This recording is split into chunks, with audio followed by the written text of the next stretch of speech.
Ok, e aí eu começo com uma pergunta. Qual é a missão da igreja?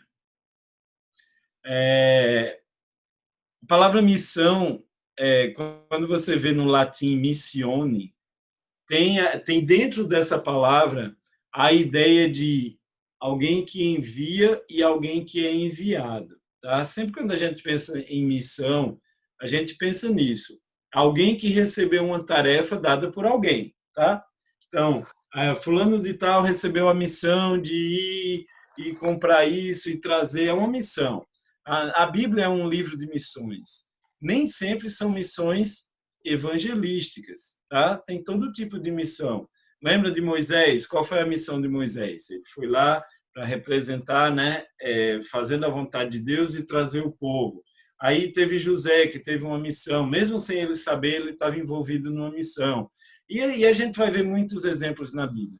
No nosso contexto que a gente vai ver hoje, a gente vai falar sobre missões evangelísticas, tá? A missão de levar o evangelho. Mas se eu perguntar para você qual é a missão da igreja, se a gente fosse escolher uma definição, qual que seria? Eu vou mostrar aqui no próximo slide o que as pessoas mais respondem, tá? Então, quando a gente faz essas perguntas aos irmãos, três respostas são assim as mais frequentes. Uma é adorar. A igreja existe para adorar e exaltar o Senhor. Algumas pessoas dizem que é para anunciar o evangelho. A igreja existe e a missão dela é levar as boas novas para os perdidos. E alguns dizem que a igreja existe para que um cuide do outro, para que, como a gente viu ontem em Efésios, ajude um na edificação do outro. O que é que vocês acham dessas palavras? Vocês concordam? Você escolheria uma dessas aí, qual que seria? Eu acho que é um conjunto das três. Elisa acha que é um conjunto das três. Eu entendo Para que o mim, primordial. para mim é evangelizar, porque antes disso não dá para fazer o resto.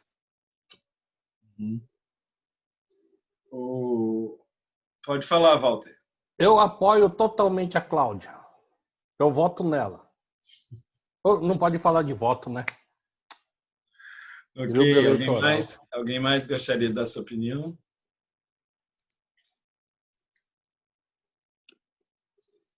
Tá.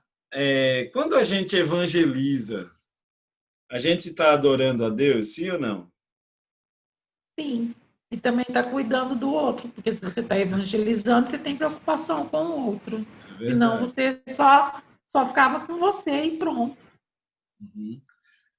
Com certeza. Quando a gente está adorando, né?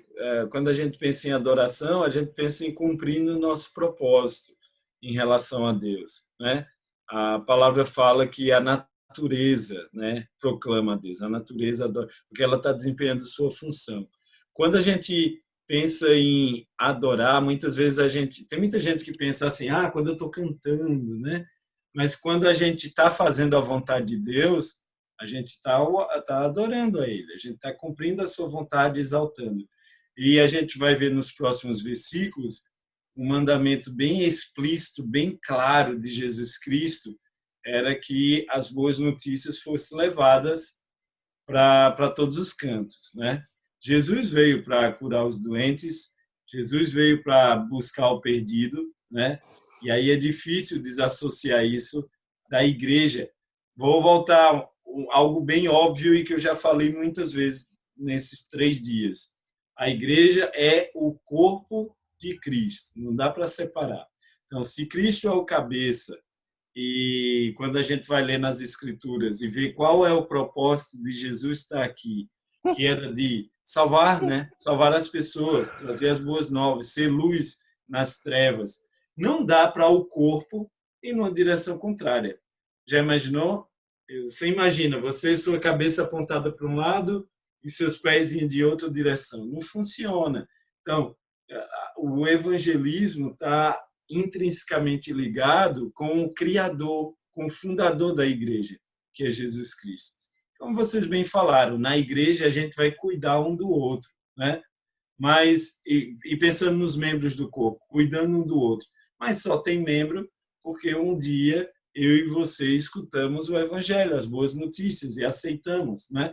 E eu concordo com quem falou, não dá para separar uma coisa da outra, tá? Tá tudo junto. Mas assim, se eu fosse escolher uma palavra, eu também diria que a missão da igreja é levar a salvação aos perdidos. E isso vai acontecer quando nós evangelizamos, quando nós anunciamos o evangelho, né? Tem uma definição muito boa, eu nem sei, eu nem lembro se está nos meus slides aqui, mas quando eu penso assim, na Bíblia, qual é a melhor definição de evangelho? O que é o evangelho? Para mim está em 1 Coríntios, capítulo 15. Abre aí. Provavelmente isso vai estar nos meus slides aqui. Eu revisei hoje à tarde, mas eu não lembro. 1 Coríntios 15.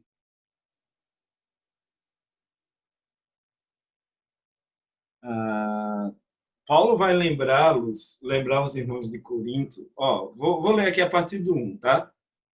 Irmãos, quero lembrá-los do evangelho que preguei a vocês, o qual vocês receberam e no qual estão firmes. Por meio deste evangelho, vocês são salvos, desde que se apeguem firmemente à palavra que preguei. Caso contrário, vocês têm crido em vão. Então, Paulo vai falar já sobre que mensagem é essa, mas ele está dizendo que ele precisa lembrar o evangelho puro que ele pregou. E foi através dessas boas notícias que eles estão salvos. E quais foram? Versículo 3. Pois o que primeiramente lhes transmiti foi o que recebi. Olá, o evangelho, as boas notícias, que Cristo morreu pelos nossos pecados, segundo as Escrituras, foi sepultado e ressuscitou no terceiro dia, segundo as Escrituras. Essa é a mensagem do Evangelho, não é? E Paulo está dizendo, foi isso que eu transmiti para vocês. E são três coisas, né? Cristo morreu pelos nossos pecados, ele foi sepultado e ele ressuscitou no terceiro dia.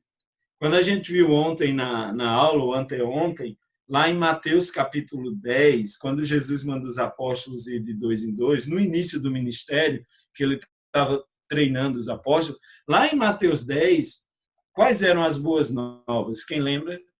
Quais eram as boas novas daquele período lá, do início do ministério de Jesus? Eu vou ter que dizer que vale um ponto, Oi? O reino está próximo. O reino está próximo. Muito bem, Walter. Quase você respondeu depois de eu dizer que ia valer um ponto. Só que você respondeu antes. Então não ganhou ponto, tá? Mas acertou, ganhou uma estrelinha. O reino dos céus está próximo. Essas eram as boas notícias. E era uma excelente notícia. Porque, lembra, aquele período de silêncio de 400 anos, e agora vem João Batista cumprindo as profecias e preparando o caminho para que as pessoas pudessem receber o Messias. Só que para receber o Messias, eles tinham que ter um coração diferente, tinham que ter um coração arrependido, porque senão eles não estariam prontos para escutar o que Jesus estava trazendo. Então, era uma boa notícia, o reino está próximo. E aí Jesus manda os apóstolos, Jesus falou isso, que o reino estava próximo. Só que agora, a gente viu ontem, né, a nova aliança, através da cruz, a velha aliança, Jesus cumpriu a velha aliança, foi cancelada, a gente vive embaixo da graça de Deus. A mensagem é essa aqui. Jesus morreu pelos nossos pecados. Essa é uma notícia maravilhosa. Eu vou fazer uma propaganda aqui, tá? Tem aquele culto nacional que o João Cruz organiza, né? Eu que estou trazendo a mensagem desse domingo, dia 18. Então, nesse domingo eu vou estar falando sobre, em relação a esse tema aqui, já deixando a propaganda aí, tá? Então, se você puder, participe, assista. Eu vou falar sobre a paz de Cristo. Bem, voltando aqui, né? Essa é a mensagem. Jesus morreu pelos nossos pecados. Se não fosse isso, o que seria da gente? Todo sujo, né? Todo sujo. A gente estava falando naquele dia sobre santos, não foi? A gente estudou sobre a palavra santo. Mas sem Cristo perdoando nossos pecados, não tinha como sermos separados, dedicados a Deus. Não tinha como. Porque não dá para misturar luz e trevas, né? Eu li uma mensagem hoje, eu não sei exatamente quem falou isso, mas era assim, tudo que eu fizer de bom é Cristo, e tudo que fizer de mal sou eu mesmo. E é mais ou menos isso, né? O que tem de bom na gente foi Cristo nos transformando. Então, perdoou nossos pecados, ele foi sepultado e ele ressuscitou. E essa é uma notícia maravilhosa, porque com a ressurreição dele, e como fala lá em Atos capítulo 1, lembra? Testemunhas oculares, muita gente viu. Isso não é conto da carochinha, não, é verdade, é histórico. Jesus ressuscitou, teve muitas testemunhas, e porque ele ressuscitou, eu e você pode ter a certeza e a garantia que a gente vai ressuscitar também. Lembra o que fala em Romanos 6, no começo de Romanos 6, né?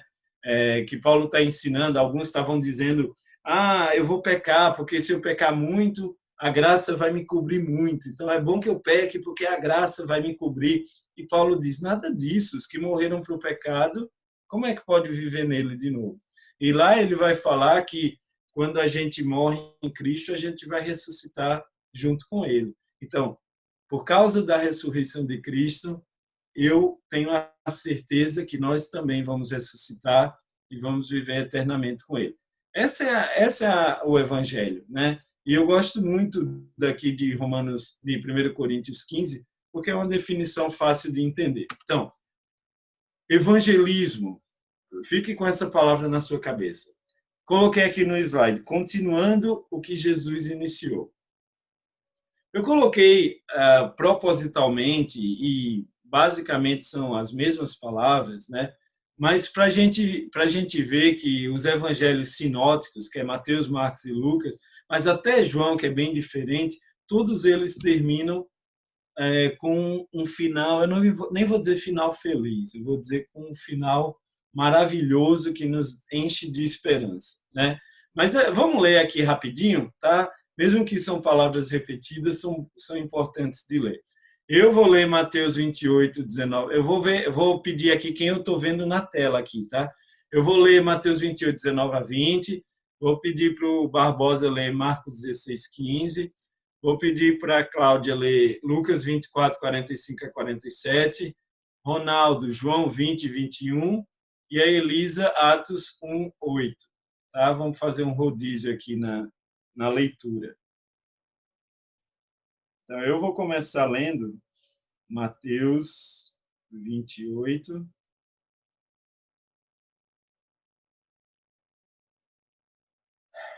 (19 a 20). A gente sabe que Jesus estava falando para os apóstolos, né?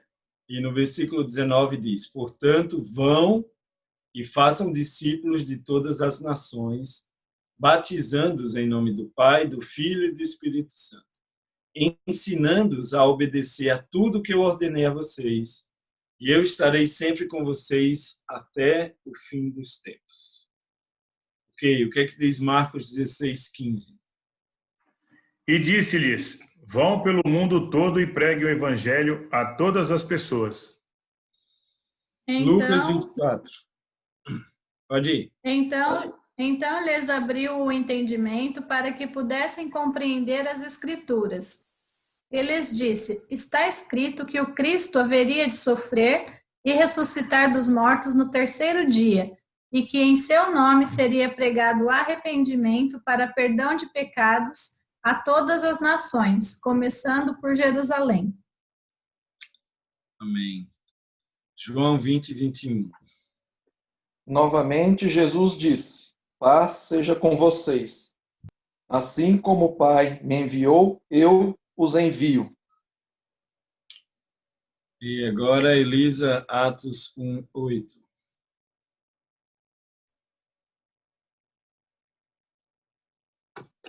Elisa está aí?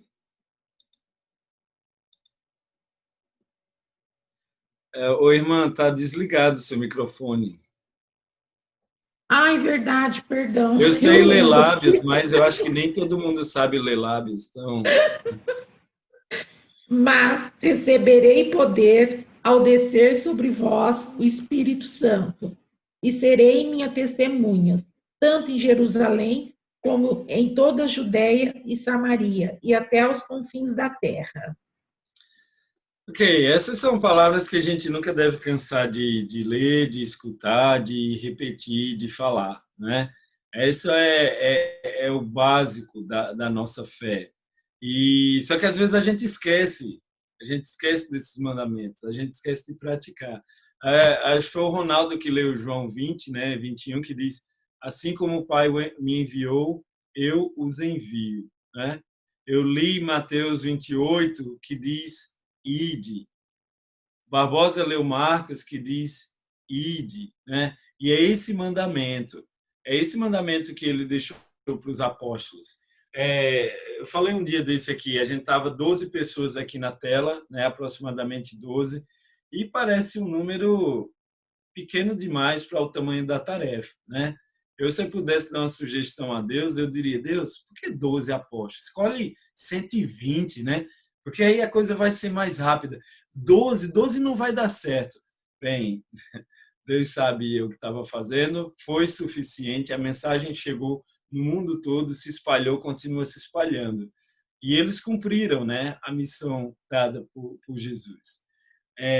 Aqui no slide eu coloquei, deixa eu baixar aqui um pouquinho. O anúncio do Evangelho está intrinsecamente ligado à identidade da igreja e sua grande missão. Como é que eu posso afirmar que o anúncio do Evangelho está ligado à identidade da igreja?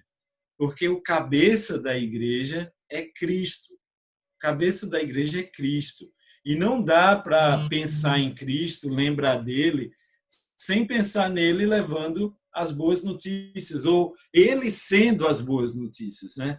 Jesus era as boas notícias. Quando Paulo falou do evangelho de Jesus morreu pelos nossos pecados, foi sepultado e ressuscitou, é dele que a gente está falando. E como ele é o fundador da igreja, não dá para separar. Então, se eu faço parte de uma congregação da igreja, né? E nossa congregação tem orçamento para tudo, né? Tem orçamento para ministério de jovens, de mulher, de adulto, de recém-nascido, de tudo. Tem para tudo. Mas, às vezes, não tem para missões. Não investe ou não ajuda pessoas, missionários, evangelistas. Olha, eu conheço aqui em Aracaju, acho, não sei quem conhece, Fernando, o pessoal lá. Teve um tempo que eles estavam abençoando, ofertando para evangelistas de outras cidades. Eles não tinham evangelista na cidade deles, nem eles tinham condições de ajudar um evangelista em tempo integral, mas eles entendiam tanto a importância de investir no evangelho que eles ajudavam evangelistas a pregar em outras cidades, né? Porque na cabeça deles a gente precisa investir em evangelismo. E então eu não sei como é que é aí em Campinas, tá? Por isso que eu estou falando aqui. Mas também, se eu soubesse, eu falava do mesmo jeito. Porque a gente precisa investir, né? A gente aqui, eu, Adriano, o pessoal, a gente tem conversado sobre Mangabeira no próximo ano e a gente tem reconhecido que a gente pode fazer muito mais do que a gente tem feito em relação ao evangelismo. Quando a gente lê lá... É porque, né? Tanta coisa que eu queria falar para vocês, tá certo? Mas quando a gente estuda lá as cartas de Apocalipse, capítulo 2 e 3, quando Jesus usa João para mandar a mensagem para as igrejas, né? Às vezes você vê lá, eles eram dedicados, esforçados, mas estava faltando algumas coisas. Tinha congregação que era muito trabalhadora, mas tinha perdido o primeiro amor. A gente precisa ficar atento, o que é que a gente faz, por que que a gente faz, qual é a motivação que a gente faz. Às vezes a gente tem reunião, e a pessoa vai e nem sabe por que está indo, né? Então a gente tem que ter cuidado para não fugir da característica do Criador da igreja, né? Que é Cristo. O que Cristo fazia o tempo todo? Lembra quando ele passava a noite orando, aí os discípulos iam procurar ele e Jesus dizia: vamos, porque a gente tem muito trabalho a fazer, eu vim para buscar o perdido. E era isso era a vida de Jesus. E não pode ser diferente na sua igreja, porque se a cabeça pensa de um jeito, o corpo vai seguir o que a cabeça pensa, né? O que a cabeça manda. E a mensagem foi para os apóstolos: leve o evangelho. Sabe o que eu já escutei? Vou dizer o que eu já escutei, e é verdade. Em Mateus 28, do 18 ao 20, que a gente leu aqui, foi-me dada toda a autoridade, vão e façam discípulos. Eu conheço pessoas que acreditam que esse mandamento não é para a gente, que esse mandamento foi exclusivo para os apóstolos. Faz sentido isso? Esse mandamento foi exclusivo para os apóstolos. Ok, mas o que Jesus está dizendo para os apóstolos ensinarem? Veja, no 20 ele diz, no 19, vão, façam discípulos. A gente já estudou sobre discípulo aqui, não foi? Façam discípulos de todas as nações, batizando-os em nome do Pai, do Filho e do Espírito Santo, ensinando-os a obedecer tudo o que eu ordenei. Jesus ordenou que eles levassem o evangelho ou não? Ordenou. Claro. E isso ia ser ensinado para os novos discípulos ou não? Claro que sim. O anúncio do evangelho é uma tarefa de todo cristão, né? Eu não posso dizer assim, eu não tenho o dom de evangelizar. Porque, assim, quem é que oferta? É só quem tem o dom de ofertar? É assim? Não. Só quem deve ser hospitaleiro? É só quem tem o dom da hospitalidade? Será que essa tarefa é só para... Não, não é assim que funciona. Claro, vai ter pessoas que têm o dom de anunciar o evangelho. Mas essa é uma tarefa que eu vou dizer que não é difícil, é uma tarefa fácil, e eu vou dizer porque eu acho que é fácil, de todo cristão. Por que é fácil? Porque compartilhar boas notícias é fácil, é natural, não é? Se você ganha uma promoção no seu trabalho que todo mundo sabia, todo mundo que te conhece, que você estava lutando por aquela promoção, e você conhece, o que seria normal? Era que você saísse espalhando para todo mundo que você conseguiu ou que você não falasse para ninguém. O normal é que você falasse, né? A gente fica tão alegre e a gente quer compartilhar, né? Eu me lembro quando Jéssica ficou grávida, eu saía falando, nem tinha Facebook e eu conseguia anunciar bem rapidinho, porque eu estava tão feliz. Eu saía, liguei, eu fui para o orelhão ligar para os meus pais. Faz tempo. Eu fui para o orelhão ligar para meus pais. Porque boa notícia você quer compartilhar, né? É natural. O estranho seria que minha esposa ficasse grávida e eu não contasse para ninguém. Eu esquecesse de contar para alguém. E aí, a gente conhece as boas notícias. A gente recebeu, né? Alguém falou que a gente estava morto espiritualmente e aí a gente aceitou a mensagem, nós nos batizamos, começamos nosso relacionamento com Deus. Ficamos felizes, alegres. E agora, o que a gente faz? Enterra essa mensagem salvadora. É como se descobrissem a vacina do Covid e não contassem para ninguém. Faz sentido? Não faz sentido. Então, o corpo de Cristo vai cooperar com a cabeça, vai fazer o que a cabeça manda. E Jesus mandou que essa mensagem fosse. E outra coisa, eu acho que não saiu aqui, quando a gente vai e anuncia, a gente está fazendo o que Jesus fez primeiro. Lembra? Quem é Jesus? Jesus é o Criador, o Deus Todo-Poderoso. E ele se esvaziou, como fala Filipenses capítulo 2, se fez carne e ele veio. Ele nunca vai pedir para a gente fazer algo que ele não fez primeiro, né? A gente sabe disso. Então, quando ele diz assim, vá, ele está falando com propriedade, porque ele deixou o reino, o trono, e veio para trazer salvação. E é natural que a gente, como discípulo, que a gente já estudou sobre isso, a gente faça o que o mestre faz. E ele veio, e agora é nossa hora de ir. E, sem querer ser chato, chamar para a reunião da igreja não é evangelismo, tá certo? Não é evangelismo. Isso é um convite para uma reunião. E assim, às vezes, né, a gente chama as pessoas para vir para o culto dominical, E, às vezes, vai ter uma palavra que é para o visitante, mas o normal é que é uma reunião de edificação da igreja, de adoração. Mas eu conheço muitas pessoas também que dizem, ó, eu fiz minha obrigação, né? Eu chamei para a reunião da igreja. Mas não é isso que a gente vê Jesus falando, né, para os apóstolos, nem pedindo para ele ensinar. Ele pediu para eles irem anunciar as boas novas. O que a gente precisa fazer como evangelistas é levar o evangelho para o perdido. Lembra da primeira aula que eu dei na terça-feira? Como que as pessoas veem a igreja? A maioria, muita gente vai ver de uma forma positiva ou negativa? Negativa, né? Eu li o lábio aí de Cláudia, ela falou negativa. Negativa, acertou. Isso aí. A maioria, sim, a maioria. E vai depender muito do histórico que elas tiveram, né? Aí você chama, você diz assim, não, mas a igreja que eu faço parte aqui não é uma denominação. Aqui a gente prega o evangelho puro e simples. Aqui a gente se ama de verdade. Isso é o que você conhece, isso é o que você acredita. Mas quando você chama a pessoa, ó, eu queria te fazer um convite especial. Eu queria chamar você para ir para a reunião da igreja. A pessoa escutou a palavra igreja, ó, eu não sei o que é que vem na cabeça dela. E você fica, mas eu chamo tanta gente e as pessoas não vêm. Por que elas não vêm? Porque talvez ela pense que você faz parte de mais uma. Talvez ela pense que você faz parte de uma igreja que vai levar o dinheiro dela. Talvez ela pense que você faz parte de uma igreja que usa as pessoas. E assim, a gente nem pode criticar muito esse pensamento, porque isso é muito visto. Agora, se no lugar de chamar, você obedeceu o mandamento de Jesus. Qual é o mandamento de Jesus? É ir.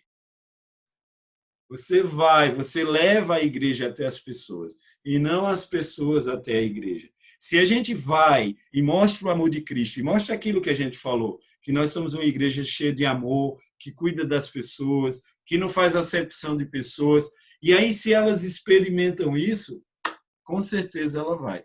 Por que quando feijoada, dia do amigo, quando tem feijoada na reunião da igreja, aparece mais visitantes? Por quê?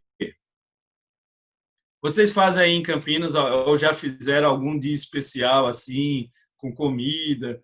Já fizeram? Café da manhã lota a igreja. E tem mais visitantes quando tem o café da manhã? Muito. Todo mundo traz os familiares, os amigos. Cachorro e gato. Por quê? Por quê? Por que as pessoas vão... Eles não têm comida em casa? A maioria tem, né? Mas por que eles vão?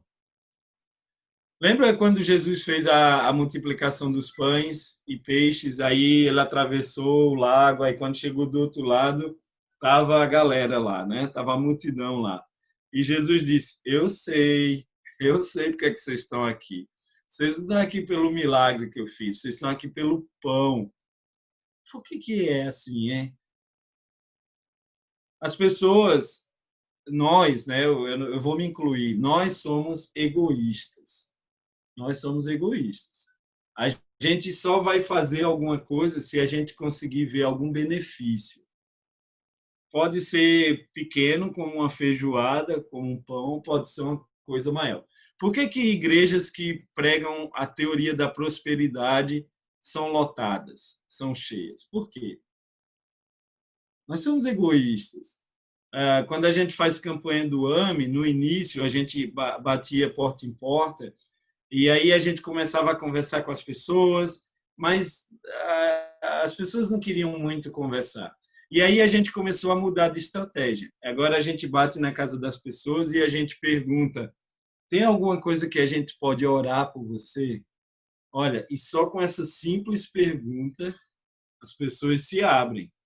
E aí elas começam a conversar, apresentam pedidos e boas oportunidades surgem. Porque elas nem te conhece, nem sabe de qual igreja você é, mas está pensando, opa, eu posso ser beneficiado, a oração é de graça, né? Eu aceito. Muita gente vai pensar assim. Mas você está oferecendo algo e, né, que Deus pode dar, e se ela acredita, ela vai querer. Quando a gente oferece o amor de Cristo, olha, eu disse isso já, as pessoas estão cansadas de religião muitas vezes, mas nunca vão estar cansadas de ser amadas. E se a gente consegue mostrar o amor de Cristo para uma pessoa, dificilmente essa pessoa não vai querer mais. Dificilmente ela vai dizer, saia daqui, né? Porque as pessoas são carentes, elas precisam de amor. E o amor de Deus é maravilhoso, não tem contraindicação. Então, quando Jesus diz, ide, ele tá enviando seus filhos, levando a luz para abençoar, para buscar, para salvar o perdido, né? E é isso que a gente tem que fazer. Lembra quando eu falei no primeiro dia? Tô fazendo uma revisão aqui, tá? No primeiro dia a gente viu, se você colocar lá no Google a palavra igreja, vai aparecer um templo. E a gente viu também que só, né, acho que foi no final, foi 190 depois de Cristo, foi que tem o primeiro registro escrito onde a palavra igreja está sendo associada a um prédio. Porque não era assim. E aí tinha uma pergunta no slide, será que a gente está passando tempo demais num prédio físico? E aí a gente está passando tanto, nós, a igreja, estamos passando tanto tempo naquele prédio físico que aí as pessoas começam a misturar e começam a associar aquele local com igreja. Mas a igreja que Cristo fundou não era fixa, é móvel, é andando, é espalhando, é levando as boas novas. Então, a gente precisa lembrar dessas coisas que são importantes. Esse mandamento aí de Mateus 28, 18 a 20 é chamado a Grande Comissão, né? Todo mundo conhece esse termo, a Grande Comissão, é o mandamento lá que a gente vê em Mateus 28, 18 a 20. Mas parece que muitas vezes é a grande sugestão. Às vezes a gente toma não como um mandamento, mas como uma sugestão, ou como mais uma coisa para fazer. Não é para ser. Não é para ser mais um ministério. Não é para ser mais uma coisa. Ou se sobrar dinheiro no orçamento, ou se der tempo a gente faz, ou a gente faz campanha, né? Uma vez no ano, assim, tá jóia. Falando só um pouquinho da minha experiência, com o programa AME, a gente faz de 5 a 6 viagens por ano de campanhas. Infelizmente, esse ano, a gente não pôde fazer nenhuma campanha. Mas quando a gente faz as campanhas, né, a gente viaja, às vezes passa 10 dias, às vezes 7 dias, às vezes 3 dias. E uma coisa que é comum acontecer é, no final, geralmente alguém da liderança da congregação vem nos agradecer, mas assim, agradecer de uma forma, eu diria, até exagerada.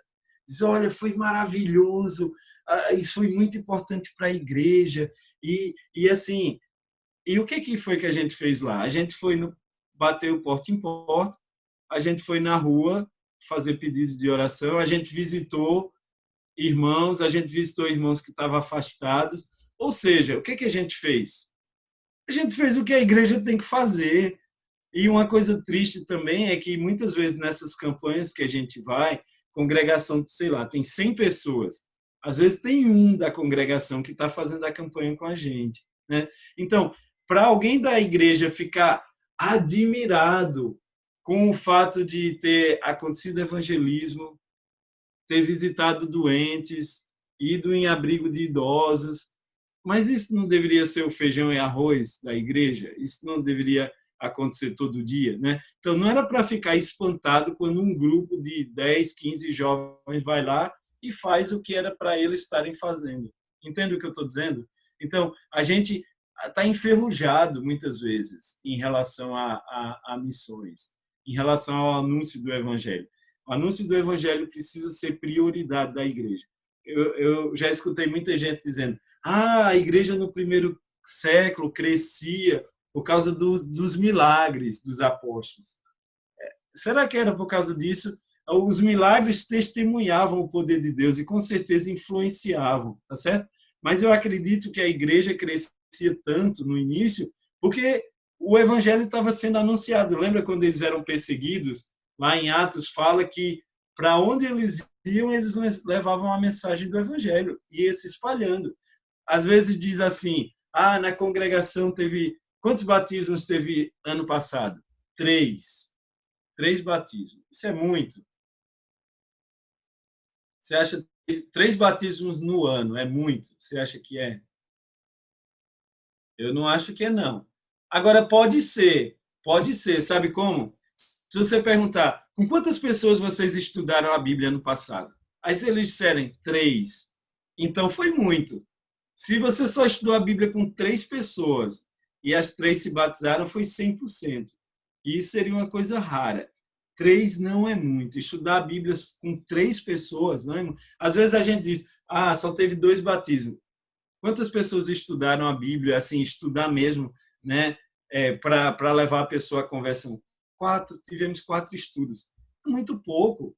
A gente precisa estudar mais a Bíblia com as pessoas, né? Assim, é minha opinião, tá? Dificilmente alguém vai se converter assistindo às pregações no domingo. Dificilmente alguém vai se converter indo para a reunião de oração na quarta-feira. Dificilmente. A gente vai ver as conversões acontecendo quando as pessoas estudam individualmente umas com as outras, né? A gente sabe, tem Escola da Bíblia, né? Tem nosso irmão Paulo Botário, que faz um trabalho excelente, mas eu sei que tem os estudos ali, mas eles marcam os estudos individuais também, que são muito importantes. Então, para que a igreja cresça, a gente precisa ir, a gente precisa anunciar o evangelho, a gente precisa mostrar o amor de Cristo para as pessoas e a gente precisa ter estudos bíblicos, porque senão vai acontecer o que tem acontecido. Sabe o que tem acontecido? Quem se batiza muitas vezes é o filho do irmão que está na igreja há 20 anos, a sobrinha que estava indo lá, sabe? Mas pessoas assim, de fora, pessoas que não têm um contato direto com a igreja, não estão sendo atingidas. E aí, às vezes, a gente se preocupa com a frequência, né? A gente se preocupa, eita, temos 60 membros, só vieram 40, ou tem 20 cadeiras vazias. A gente não tem que se preocupar com a frequência, porque a frequência é um resultado de um trabalho, é um resultado se as pessoas têm um relacionamento profundo com Deus. Se elas têm um relacionamento profundo com Deus, elas não vão querer perder a comunhão, eles não vão querer perder o estudo da palavra. É uma coisa natural. Então, às vezes, a gente se preocupa com a parte mais visível, mas tem que ter a base, né? Tem que ter a base. Para pessoas chegarem a Cristo, primeiro elas têm que escutar. Mas, como em Romanos fala, como é que vão escutar se não tem quem pregue? Não é? Aí a gente não pode ficar admirado se não tiver muita conversão. Estou falando demais hoje, né? Eu estou até esquecendo os slides aqui, mas vamos lá. Seguindo o exemplo de Cristo, João capítulo 1, versículo 14. Aquele que é a palavra tornou-se carne e viveu entre nós. Vimos a sua glória, glória como do unigênito, vindo do Pai, cheio de graça e de verdade. Ele veio. Falei isso, né? Agora há pouco. Ele veio primeiro. Ele se tornou carne. Ele viveu entre nós. Eu não sei se... eu não vou dar nomes aqui, tá? E também faz muito tempo. Não tenta adivinhar onde foi nem quem foi. Mas eu participei de uma campanha uma vez e tinha uns irmãos que estavam coordenando a campanha. E era uma campanha de entregar panfleto na rua, convidar para uma reunião à noite, reunião da igreja. E tinha um irmão lá que era responsável pela campanha. E ele, assim, ele estava, né, vamos lá, só isso de papel, pega mais. Ele estava motivando e tal. E aí ele começou a chover. Começou uma chuva. E aí ele disse, bora, pessoal, bora, vamos. A gente tem que entregar isso. E aí a gente começou aí, quando olhou para trás, ele não foi. Ele não foi na chuva. E assim, os irmãos, eu não, né? Os irmãos, as más línguas ficaram falando. O cara tá mandando e não vai. Não, eu tô brincando, eu falei também, viu, que eu tava zangado. Tava todo mundo, né, zangado. qual é a autoridade que ele tem para pedir para a gente ir? A gente está na chuva, pode ficar doente, não sei o quê. E o irmão ficou lá. Depois a gente conversou com ele. Mas veja, não dá ânimo, né? Não dá ânimo. Eu quero seguir um líder que me mostra como faz. Né? Lembra a questão do discípulo e do mestre? O nosso mestre fez, e fez muito mais. Né?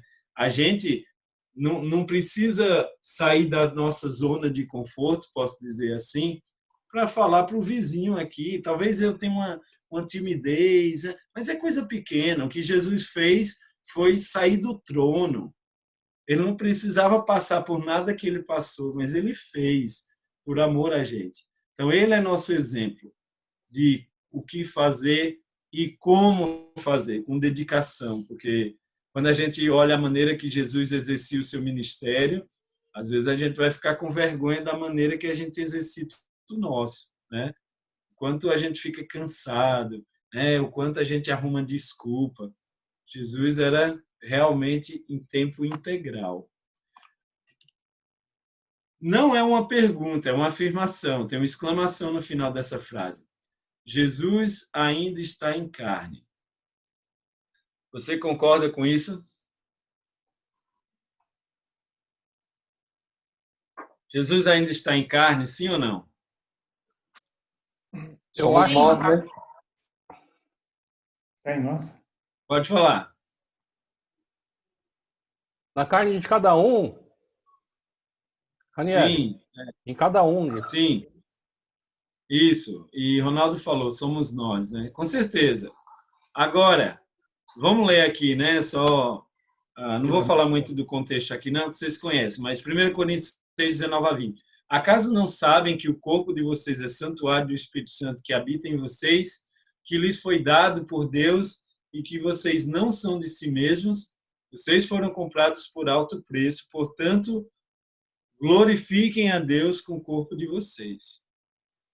Não só para não fazer coisas erradas, como lá no contexto em Coríntios, mas para fazer o que é certo. A gente vai glorificar a Deus com o nosso corpo quando a gente cumpre a vontade dele. Então, Jesus ainda está em carne? Sim, sim, ele vive em nós. Mas isso significa que a gente tem que agir como ele. Porque não dá para dizer que Jesus está em nós e a gente faz exatamente o contrário do que ele faria, né? A gente precisa ser as mãos, os pés, os olhos, né? E fazer como ele fazia. Jesus ainda está em carne, né? A gente sabe, Jesus não morreu e ele vive em nós. E ele nos deu a tarefa desde o início do ministério dele. Se você ler lá no Mateus, né, no Sermão do Monte, Jesus diz: vocês são a luz do mundo. E a gente sabe que ele é a luz do mundo, né? Lá em João 8 ele fala que é a luz do mundo, mas ele diz que os discípulos são a luz do mundo, porque os discípulos vão imitar o mestre. Então, nós temos que entender essa responsabilidade. E se a gente é o corpo de Cristo, a gente precisa agir como ele. Participar da missão de Deus é privilégio da igreja. É um privilégio. A gente não pode ver como é muita responsabilidade. É responsabilidade, mas é um grande privilégio. 2 Coríntios 5, 18 e 19, veja como Paulo entendia. Ele diz: tudo isso provém de Deus que nos reconciliou consigo mesmo por meio de Cristo e nos deu o ministério da reconciliação, ou seja, que Deus em Cristo estava reconciliando consigo o mundo, não lançando em conta os pecados dos homens, e nos confiou a mensagem da reconciliação. Então, Paulo entendia que a função dele era fazer o que Cristo fazia. Ele entendia que Jesus tinha um ministério que era de reconciliar Deus com as pessoas, e agora ele passou essa tarefa, essa responsabilidade para mim e para você. Né? Paulo estava dizendo para ele, mas com certeza a gente pode aplicar para nós também. A gente pode entender que, como somos luz do mundo, a gente precisa fazer a mesma coisa que ele fazia, que era levar essa luz para as trevas. Né? Somos representantes dessa luz que destrói as trevas. Então, é um privilégio receber essa tarefa. Imagina alguém que você admira muito e diz, eu não vou poder fazer, você vai fazer por mim. Aí você vai sentir aquele peso da responsabilidade, mas ao mesmo tempo você vai se sentir honrado, alegre com o privilégio que você está recebendo. Participar da missão de Deus é ter uma parceria com Deus, pois nós somos cooperadores de Deus. Vocês são lavouras de Deus e edifício de Deus. 2 Coríntios 6:1 diz, como cooperadores de Deus, insistimos com vocês para não receberem em vão a graça de Deus. Paulo também entendia que ele era um cooperador da obra de Deus. Deus precisa da gente para alguma coisa? Ele não precisa, não. Mas ele nos chamou e ele nos deu essa tarefa. Eu estava falando lá na aula, eu gosto de cozinhar. E aí eu tenho 2 filhos, né? 2 rapazes agora, um de 16 e um de 12. E às vezes eu estou na cozinha e Arthur, que é o mais novo, ele gosta também. Aí ele faz, papai, posso te ajudar? E eu já deixei várias vezes. Só que, na verdade, eu vou falar baixinho aqui, ele atrapalha mais do que ajuda, né? Assim, no lugar, para ajudar e acaba sujando e derruba o ovo no chão e não sei o quê. Mas eu gosto daquele momento, porque eu estou passando tempo com ele, né? A gente está em companhia junto. E às vezes eu dou uma tarefa para ele, eu posso fazer bem melhor que ele, mas eu quero que ele esteja envolvido com o processo, para depois a gente almoçar junto e conversar. Deus nos quer envolvido. Talvez tinha métodos melhores para a mensagem do Evangelho chegar nas pessoas, mas ele nos escolheu. E aí a gente precisa aproveitar esse privilégio. É uma honra. Já imaginou ser cooperador de Deus? É difícil de ignorar isso. Então, quando você está evangelizando, você está sendo um cooperador de Deus. A gente sabe que quem vai fazer a transformação no coração é ele, né? Paulo fala, eu plantei, Apolo regou, né? Mas a gente sabe que quem faz a transformação é Deus. Mas ele nos inclui no processo. Ele quer que a gente esteja participando disso. Ranieri, Participar da missão... Oi. Será que essa é uma maneira também, né, Será que essa é uma maneira também de que quando nós formos ao Senhor, a Deus Pai, a gente chegar lá sabendo quem Deus é, né? Porque se não fosse dessa maneira, aí chegaríamos aos pés do Senhor sem saber quem Ele é. Também, né? Sim. Claro, quando a gente está envolvido na sua obra, a gente está envolvido no relacionamento com Ele, conhecendo Ele cada vez mais, né? E quando a gente fala de anunciar, eu não sei se você já fez campanha porta em porta, por exemplo, né? No AME nas campanhas a gente faz bastante. E às vezes a gente visita, sei lá, vou dizer, 1000 casas, tá? E às vezes na reunião aparece uma pessoa ou 2, ou já teve vezes que não apareceu ninguém. E aí no final da noite a gente sempre faz um feedback, é uma reunião com os alunos. E uma coisa que a gente sempre escuta é: foi muito bom para a minha vida. Mesmo que, assim, a gente não sabe se depois vai aparecer alguém, naquela noite não apareceu, mas só o fato de você estar falando para as pessoas que Jesus é o Senhor, como Ele já mudou sua vida, isso já te traz crescimento. Isso nos lembra de quem é Deus, do que Ele tem feito na vida da gente. Então, nunca vai ser em vão, tá? Anunciar o Evangelho nunca vai ser em vão. Porque mesmo que as pessoas não escutem, você está se lembrando do poder do Evangelho. Você está lembrando, qual é a melhor maneira de aprender alguma coisa? É ensinando. Quanto mais você ensina, mais você aprende. Então, nunca vai ser em vão, tá? Sem contar que a gente sabe que a palavra fica lá, né? Trabalhando no coração das pessoas que escutam. Como eu falei do meu pai, foi 10 anos até germinar. Mas a palavra está lá, está trabalhando. Deus está trabalhando, ok? Participar da missão de Deus é a melhor coisa que você pode fazer com sua vida. Eu desafio qualquer pessoa falar de, por exemplo, uma profissão que é mais relevante, que traz um resultado mais importante do que trazer uma pessoa que está nas trevas para a luz. O que é mais importante? Porque se você falar a medicina é importante, só que a medicina cura o corpo e é temporariamente só, não é para sempre. Se você falar a economia é importante no país, mas a economia trata de bens e bens são perecíveis. Nada que a gente pode fazer aqui nessa vida é mais importante do que levar o evangelho para as pessoas. Nada. Aniele, mas eu preciso trabalhar. Precisa trabalhar.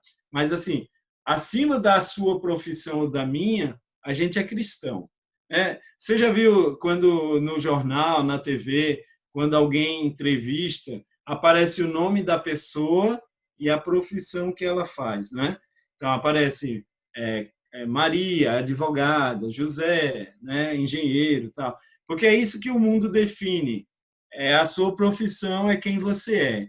Só que a gente que é cristão, a gente é cristão antes de ser professor. A gente é cristão antes de ser engenheiro. A gente é cristão. Não é a profissão que define, é a gente que a nossa identidade como cristão, pelo menos deveria ser. E aí, onde eu estiver fazendo o que eu tiver, eu sou cristão. E essa vida que eu tenho deve ser demonstrada nas minhas ações, nos meus trabalhos, na minha fala. Então, a gente tem um monte de cristão espalhado pelo mundo e, às vezes, tem pessoas que vivem anos, trabalham anos com essas pessoas e não sabem que eles são cristãos. E aí eu digo, gente, como é que pode? Como é que pode? Você trabalha com aquela pessoa 5 anos e ele não sabe da sua identidade, ele não sabe a coisa mais importante da sua vida. E o que você está fazendo com o seu cristianismo? Você está escondendo aonde? Né? Porque se a pessoa não vê, está escondido. Jesus ensinou que não dá para pegar uma luz e colocar embaixo da cama, né? Ou pegar uma cidade e colocar embaixo do monte. Não dá. E muitas vezes parece que a gente acaba conseguindo fazer isso. Ou a gente está apagando a luz, não sei. Atos 20, 22 a 24. Agora, compelido pelo Espírito, estou indo para Jerusalém, sem saber o que me acontecerá ali, fala Paulo, né? Senão que em todas as cidades o Espírito Santo me avisa que prisões e sofrimentos me esperam. Será que Paulo era masoquista?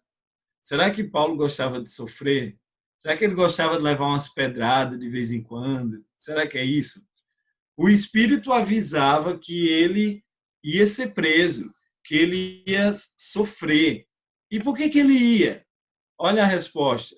Todavia, não me importo, nem considero a minha vida de valor algum para mim mesmo, se tão somente puder terminar a corrida e completar o ministério que o Senhor Jesus me confiou de testemunhar do Evangelho da graça de Deus.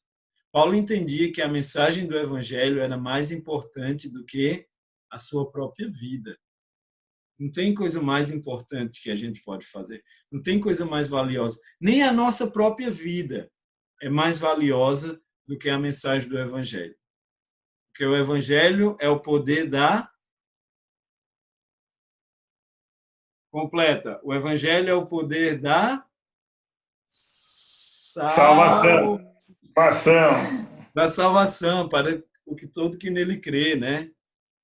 O Evangelho é o poder da salvação. E se você tem o Evangelho e você não anuncia, aí está complicado, né? E a gente tem responsabilidade nisso? Eu acredito que sim, né? Quando a gente lê o Velho Testamento, Deus fala para os profetas, se você falar e eles não escutarem, o peso cai sobre eles. Mas se você não falar, o peso cai sobre você também, né? E a gente não pode esquecer disso, da nossa responsabilidade. Quanto custa fazer parte dessa missão? Queria que você me dissesse. Qual é o custo de fazer parte da missão de Deus e levar o evangelho para o perdido. Uma dica, lembra das palavras de Paulo. Quanto é que custa?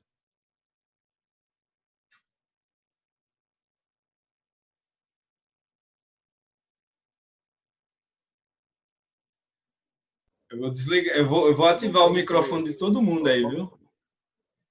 Quanto custa, João? Oi?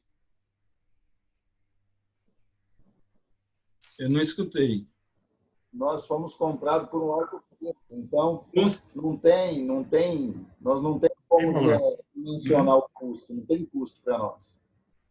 A nossa salvação, a mensagem do Evangelho chegou, a possibilidade de ser salvo custou um alto preço, o preço de sangue na cruz, como a gente lê em Atos 20. E da nossa parte, Jesus falou que para segui-lo tinha que fazer o quê? Para seguir a ele, qual é a condição que ele impôs?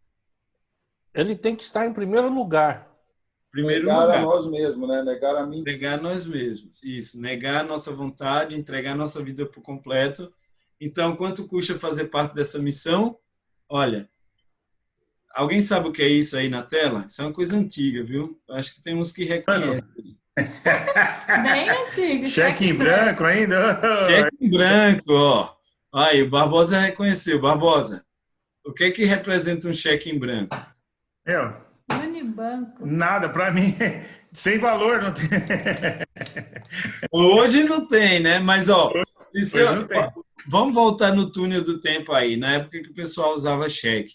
Aí seu patrão dizia, ó, vai lá na empresa tal, e eu não sei exatamente quanto é o valor, então eu vou assinar um cheque em branco aqui para você. Quando chega lá, você preenche. Para o patrão fazer isso, ele tinha que confiar muito em você, viu? Porque senão podia ser a última vez que ele ia te ver, né? Dar um cheque em branco, você precisa de muita confiança, né? Confiança, porque você sabe que aquela pessoa lá pode colocar qualquer valor. Para a gente entregar nossa vida a Cristo, a Deus, é como a gente estivesse assinando ou entregando a Ele um cheque em branco. A gente assinou e deixa Ele preencher, porque a gente confia nele. É uma entrega completa e absoluta, tá certo? Para fazer parte dessa missão, para ser membro do corpo de Cristo, a gente precisa se entregar por completo. E aí, quando a gente entrega por completo, deixa ele preencher. E aí, Deus tem preenchido. E ele tem dito, ó, eu quero que você vá, eu quero que você faça isso. Mas muitas vezes a gente não faz. Não dá para seguir a Cristo se não for por completo, né? Tem que ser por completo. Existe irmão mais ou menos, existe cristão mais ou menos? Eu vou dizer a resposta que eu entendo. Não, não existe. Pensando no que Jesus falou, que para segui-lo tinha que colocar ele em primeiro lugar, acima do pai, da mãe, do filho, acima até de si mesmo. Então, se uma pessoa faz isso, ela é um cristão de verdade. Agora, se a pessoa tem a mente dividida, coração dividido, coloca outras coisas em primeiro lugar, não pode ser chamado de cristão. Porque cristão, lembra que a gente viu a terminação ão, que indica posse, né? Assim, pegando do grego para o português, é como se indicasse posse, a gente pertence a ele. Então, ou eu sou, ou eu não sou. Ou eu sou um discípulo de Cristo, ou eu não sou. Lembra o que é que João ensina na sua carta? Ou nós somos filhos de Deus, ou a gente é filho do diabo. Às vezes a gente fica achando uns meio termos aí, mas ou eu sou filho de Deus ou eu sou filho do diabo. Não tem mais ou menos. Eu não posso ser mais ou menos filho. A gente estudou ontem. A gente foi adotados. Não foi? Fomos adotados. E agora somos filhos. Então, se eu estou com ele, eu sou filho dele. Se eu não estou, eu não sou. Não tem mais ou menos. Então, para ser um cristão, a gente precisa levar a coisa a sério, porque é sério, é um compromisso, é um privilégio, é uma honra, mas é um compromisso sério, né? Então, aí eu vou simplificar aqui, apontando para a nossa aula. Então, não dá para ser cristão e não anunciar o evangelho. porque isso faz parte do nosso DNA.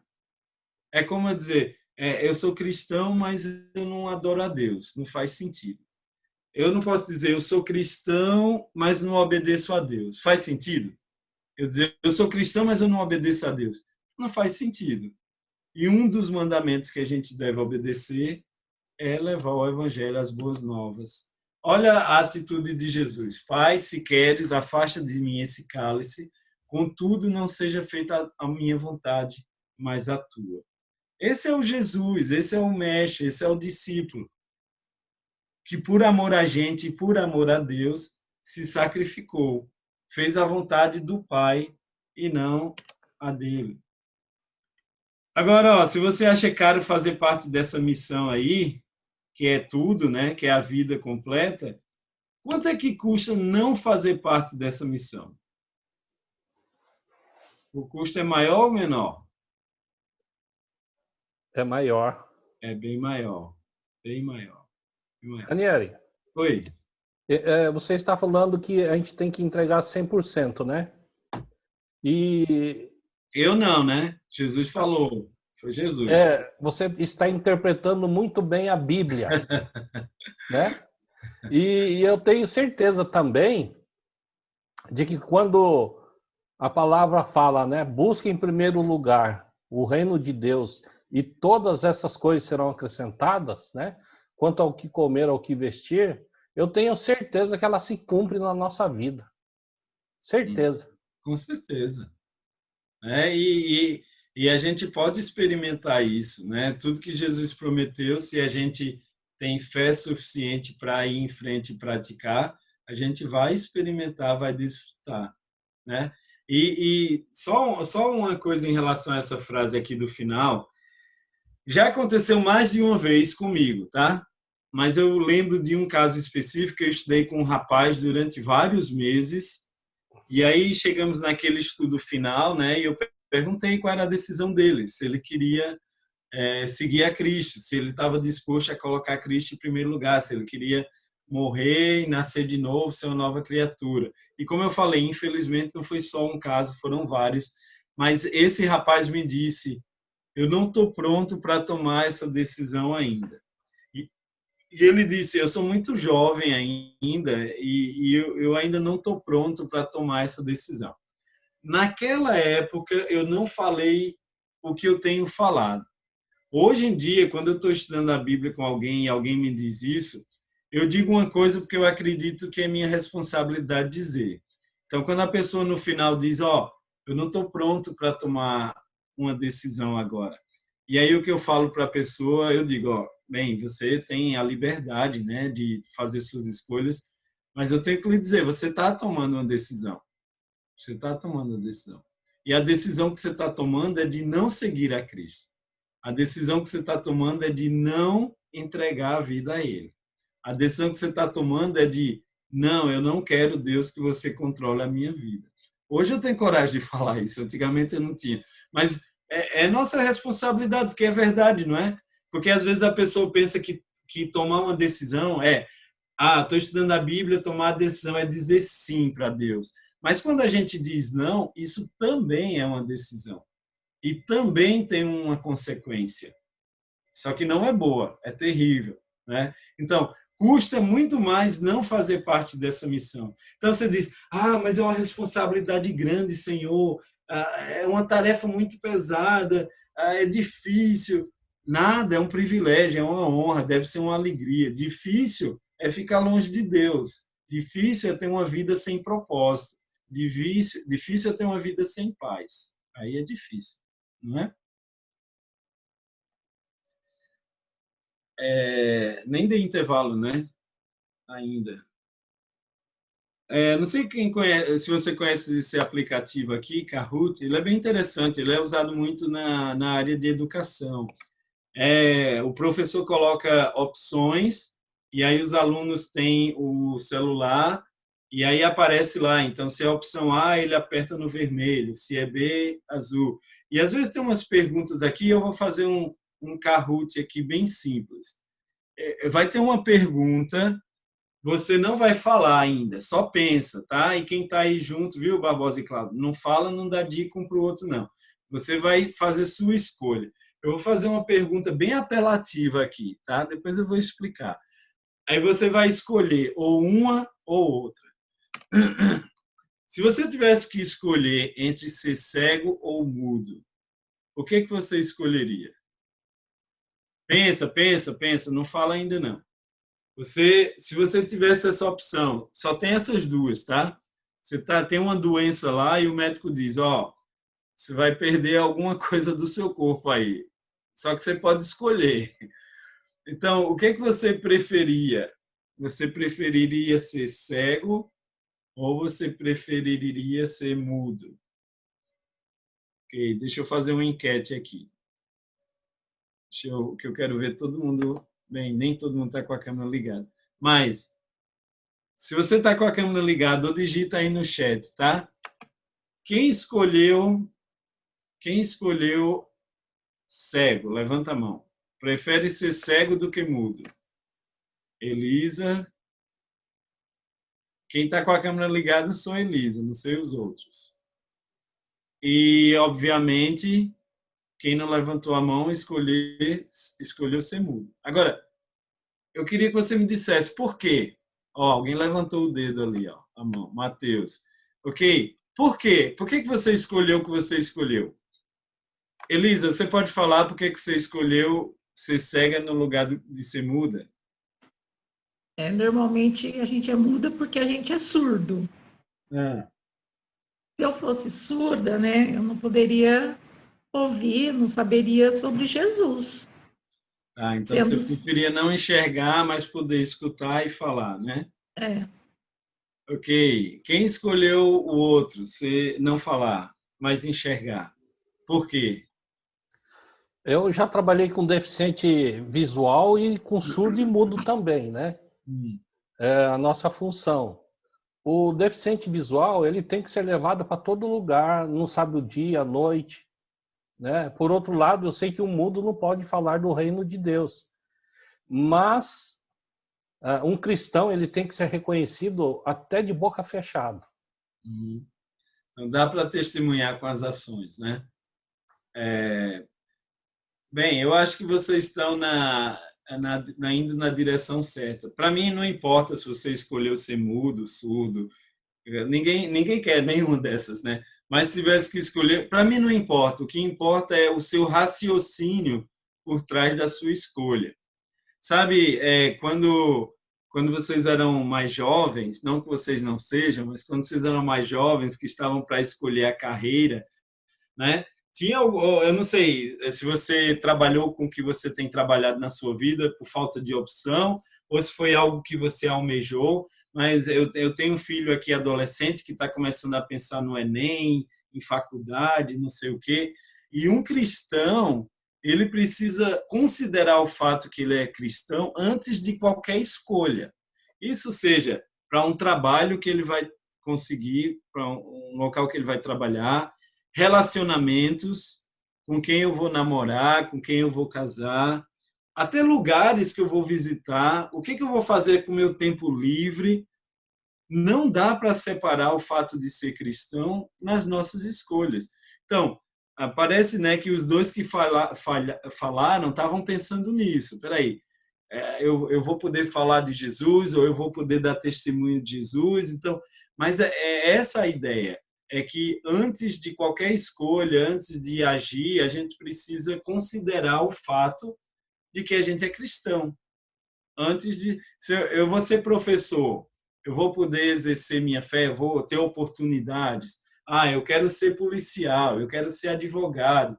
Não dá para ignorar o fato de que você é cristão, certo? Então, nas nossas escolhas, o fato de sermos cristãos vão guiar, vão ajudar a tomar nossas decisões. Isso vale para o que a gente faz com o nosso dinheiro também? Claro que vale. A gente está falando de investimento, de missões, e tudo isso tem a ver com a nossa visão, gente. Então, se eu sou um cristão assim, eu me batizei, pronto, agora eu vou todo domingo para a reunião, é só isso aí que eu faço. eu não vou ter essa mentalidade. Nem isso não sei se a gente pode chamar isso de cristão, porque um cristão é um imitador de Cristo. Participar de uma reunião não me faz cristão, né? O que me faz ser um cristão é ser um imitador de Cristo. Alguém quer falar? Não, eu vi alguém falando. Não. Tá, entende onde é que eu estou querendo chegar, né? Nossa identidade não dá para separar, está no nosso DNA o fato de que somos seguidores de Jesus e que temos essa tarefa, essa responsabilidade de levar o evangelho para quem não conhece ainda. Para terminar esse slide aí, uma última pergunta aqui. Pensando em tudo que a gente está falando, responda, complete. A igreja deve ser um conjunto de uma palavra. Vê quem vai ganhar um ponto aí. A igreja deve ser um conjunto de cristãos. Amém. Seguidores. Amém. Não ganhou ponto ainda, não. A igreja deve ser um conjunto de... Mas é verdade, né? Tudo isso que vocês estão falando. Mas eu tenho a palavra prêmio. Missão. Esquentou aí. A igreja deve ter um conjunto de... Para quem não respondeu o que Elisa respondeu, aí, não acredito. Mas a igreja deve ser um conjunto de missionários, né? De seguidores, de discípulos, de santos, tudo isso. Mas de servos. Mas para a aula que a gente está vendo hoje, o ponto é a igreja deve ser um conjunto de missionários. A gente tem uma missão, cada um de nós temos uma missão. E a nossa missão é de levar Cristo para as pessoas, de dar bom testemunho, de amar o próximo, né? De mostrar Jesus na prática. Então, missionário é quem tem uma missão, tá, gente? Não pensa que missionário, para ser missionário, tem que ir para outro país, tem que ir para a África, não, tá? Missionário é quem tem uma missão. Claro, a gente entende, né? Quando fala missionário, alguém que mudou de uma cidade para outra, mas missionário é quem tem uma missão. E cada um de nós aqui tem uma missão. E se cada cristão entendesse essa responsabilidade, talvez a gente ia ter tantas conversões como tivemos, né, lá no primeiro século, quem sabe. Hoje tem muito mais gente no planeta, então talvez o número ia ser até maior, né? Porque a população era pequena naquela época, agora é gigante, tem muito mais gente para escutar.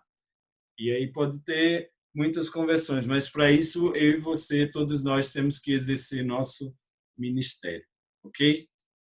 Como eu falei, né? A gente tem que escolher qual caminho a gente vai seguir, porque quando a gente vai estudar sobre igreja, você pode, vamos dizer, ter vários subtemas, né? Eu posso escolher mais a parte histórica.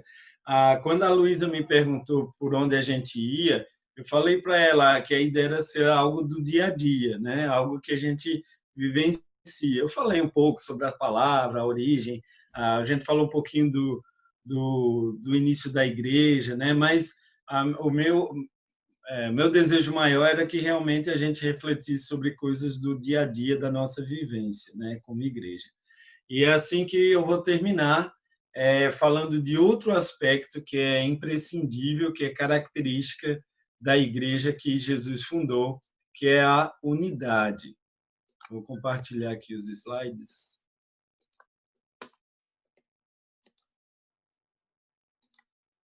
Ok. Então, o título que eu coloquei dessa aula foi Unidade, Plano de Cristo. Então, a unidade da igreja não é algo que é opcional, não é algo que deve acontecer até por acaso, mas precisa ser conscientemente, propositalmente, precisa ter um esforço para que isso aconteça. E olha, quando eu estou falando de unidade da igreja, eu não estou falando só da congregação, não, tá? A gente está, por causa do Covid, né? Já existia Zoom, já existia Facebook, já existia tudo isso. Mas a necessidade, por causa da pandemia, abriu nossos olhos das possibilidades que a gente tinha. E, graças a Deus, né, coisas têm acontecido, coisas boas têm acontecido. Igrejas têm se aproximado, não só com aulas, né, mas até com projetos, com trabalhos, igrejas têm se aproximado. Para mim é muito bom estar com vocês aqui de Campinas. Domingo, né, eu vou estar com a pregação lá, mas aí, amanhã à noite, eu vou estar reunido com um grupo de pessoas para uma reunião para uns planos em relação a missões no futuro.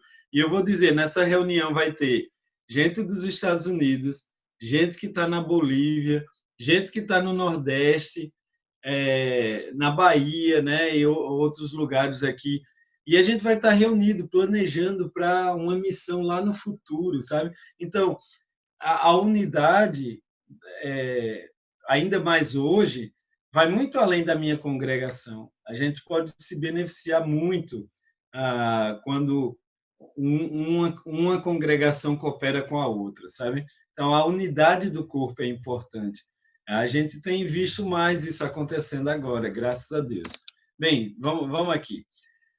João 17, eu ensino muito essa passagem, eu gosto muito, eu acho ela muito importante, muito relevante para nós cristãos. Eu vou ler aqui, João 17, 20 a 23. Nesse capítulo, em João 17, você vai ver, até na NVI, eu não sei nas outras Bíblias, mas tem 3 subdivisões. A primeira é Jesus orando por ele, né? Ele está perto de ser preso para ser crucificado e ele ora por ele. Aí ele ora pelos apóstolos e a última parte da oração é essa que a gente vai ler. Minha oração não é apenas por eles. Jesus está se referindo aos apóstolos. Rogo também por aqueles que crerão em mim por meio da mensagem deles. E aí entra a gente nessa história, né? Porque a gente creu por causa da mensagem deles, a mensagem de Cristo que eles levaram. Então, Jesus estava rogando por a gente também, tá? E ele diz, rogo também por aqueles que crerão em mim por meio da mensagem deles. E o que Jesus estava rogando? Para que todos sejam um, Pai, como tu estás em mim e eu em ti. Ok? Então, Jesus estava orando para que a nossa relação com Deus fosse tão íntima como era a dele com o Pai, para que nós fôssemos um com o Pai. Tá? Agora, qual é o objetivo? O que Jesus estava rogando para que a gente tivesse unidade com o Pai, assim como ele tinha? Próxima parte. Que eles também estejam em nós, para que o mundo creia que tu me enviaste. Então, o desejo de Jesus que a gente fosse unido com o Pai, assim como ele era para que o mundo creia que tu me enviaste. Veja a outra parte. Deles a glória que me deste, para que eles sejam um, assim como nós somos um. Eu neles e tu em mim. Agora Jesus está orando para a unidade entre os discípulos, que eles sejam levados à plena unidade. Para quê? Para que o mundo saiba que tu me enviaste e os amaste como igualmente me amaste. Então, a oração de Jesus é por unidade, tanto nossa, né, assim, vertical, a gente com Deus, como também horizontal, a gente um com o outro. E para quê? Qual era a importância dessa unidade? Essa pergunta aqui embaixo eu já fiz. Olha a outra pergunta. Qual modelo de unidade Jesus estava sugerindo? Quando ele está dizendo para que sejamos um com o outro e um com o Pai, qual é o modelo? O modelo é o relacionamento dele com Deus, né? E veja que ele fala assim, para que eles sejam levados à plena unidade, à unidade completa. Não é unidade mais ou menos, mas unidade completa. E aí eu pergunto para vocês agora, qual era o objetivo final desta unidade? Por que Jesus estava rogando para que a gente fosse um? Era para que não tivesse picuinha na igreja? Era para que eu não ficasse chateado, para eu não ficar tristinho, para ninguém machucar meus sentimentos? Será que é por causa disso? Eu sei que Deus se importa com a gente, com o que sentimos, mas é com algo muito maior que isso. É muito mais do que nosso bem-estar. Qual era o objetivo final dessa unidade? Ele fala 2 vezes aí, né? Para Exatamente, João. creia que tu me enviaste. Exatamente, irmão. É isso mesmo. O objetivo disso é para que o mundo creia que tu me enviaste, né? Não, como é que o mundo vai crer se a gente estiver dividido? Como é que o mundo vai crer na mensagem que a gente está levando se a gente não pratica o amor entre nós? Se a gente não fala a mesma língua? Se a gente não tem o mesmo objetivo? Vai ser difícil, né? De que essa mensagem atinja com todo o poder que ela pode ter. Então, a unidade não é algo opcional. E é isso, olha, tenha em mente, para que o mundo creia que tu me enviaste, para que o mundo saiba que tu me enviaste. Era isso que Jesus estava rogando, era por essa unidade que iria, vamos dizer assim, valorizar, né, enfatizar ou possibilitar o fato daquela grande missão ser cumprida. Tudo que a gente faz, e se você for observar, vai correr para o fato de que a mensagem deve ser levada para as pessoas. Então, por que Deus quer que a gente ame um ao outro, que a gente perdoe um ao outro, que quando tiver ofensas a gente se perdoe, né? Claro, Ele quer que a gente seja unido, Ele quer que a gente se ame, que a gente pratique o amor, mas tudo isso vai resultar na mensagem do Evangelho, no bom testemunho de Jesus sendo visto através de nós, através da sua igreja, e assim pessoas querendo fazer parte. A gente vai ler daqui a pouco, mas lá em Atos 2, do 42 ao 47, diz que as pessoas viam e contava com a simpatia de todo mundo, porque as pessoas ficavam admiradas com aquilo, né? Eu perguntei essa semana na aula sobre um momento da vida em que a igreja foi fundamental na sua vida, né? E a Giovana, uma de nossas alunas, ela estava compartilhando quando a mãe dela sofreu uma queda, quebrou a bacia, e ela falou da igreja cuidando dela, ela era pequena, e cuidando da mãe. E parece que isso durou 1 ano e meio. E os irmãos fizeram um revezamento para que todo dia estivessem lá ajudando a cozinhar, cuidando. Aí, às vezes, até os maridos das mulheres iam para ajudar também. Que coisa linda, né? E imagina alguém que não é da igreja recebendo esse amor. Para onde é que você acha que essa pessoa vai querer ir? Ela não vai querer se distanciar nunca da igreja. Então, quando eu falei aquilo de levar a igreja até as pessoas, é porque tem muita coisa maravilhosa na igreja que o mundo precisa conhecer. Agora, se for uma igreja dividida, aí a gente não vai ter esse efeito.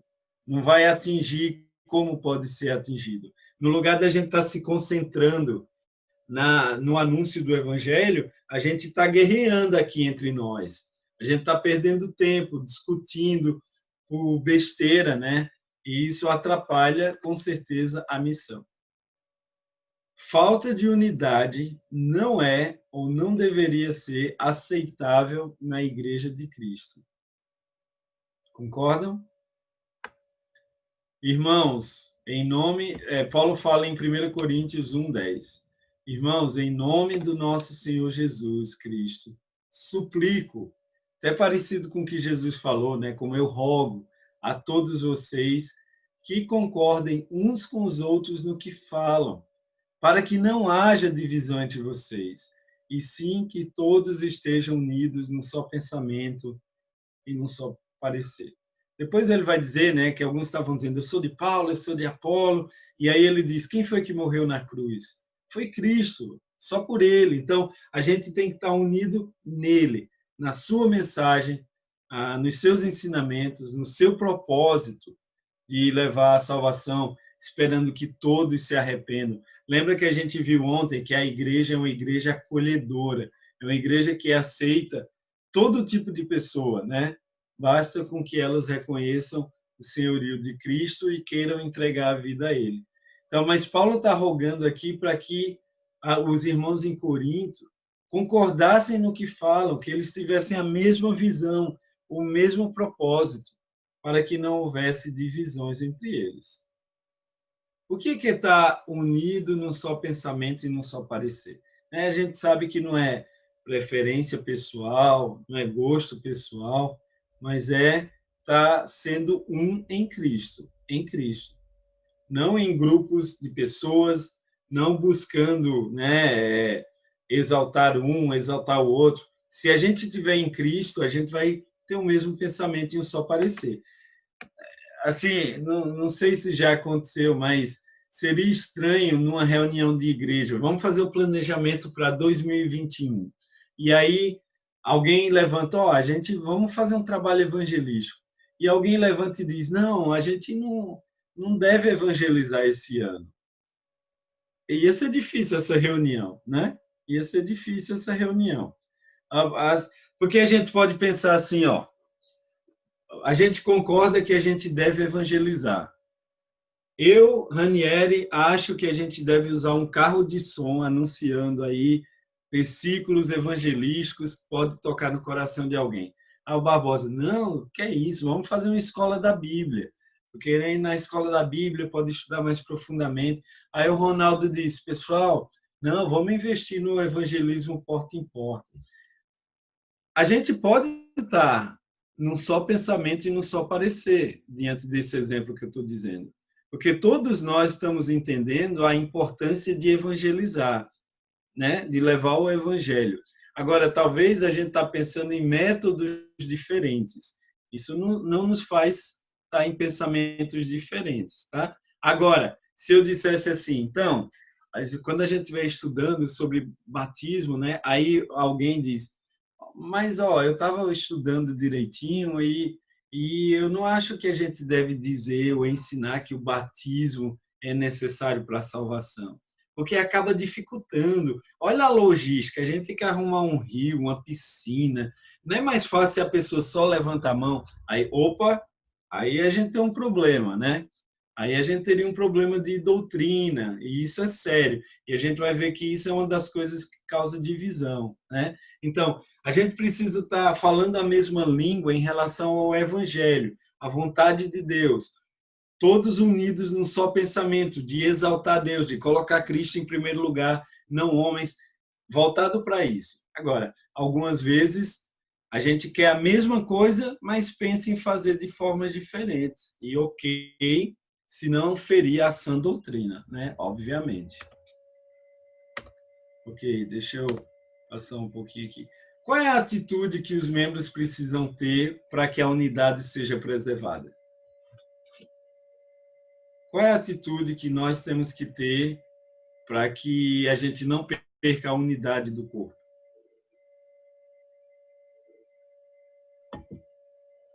Ou quais a Cristo? Oi? Seguir a Cristo. Vocês estão unidos, sincronizados, vocês falam até na mesma hora. Vai, Ronaldo. Respeitar a opinião do irmão, né? Desde que esteja dentro da sã doutrina, né? Isso, respeitar com amor, né? Às vezes a gente deixa o amor do lado e aí não dá. O que você falou, Walter, antes? Sempre olhar na Bíblia, né? Porque a Bíblia, eu acho que ela tem instrução para tudo, né? Sim, é claro. A Bíblia precisa ser o parâmetro primordial, né? Precisa ser a base daquilo que a gente vai estar buscando, discutindo, né? Com certeza. Alguém mais quer falar? Agora, olha, para a unidade, eu não sei o que você acha dessa frase, mas quando a gente fala tudo, é complicado, né? Mas é uma forma de falar. Tudo que é bom é difícil.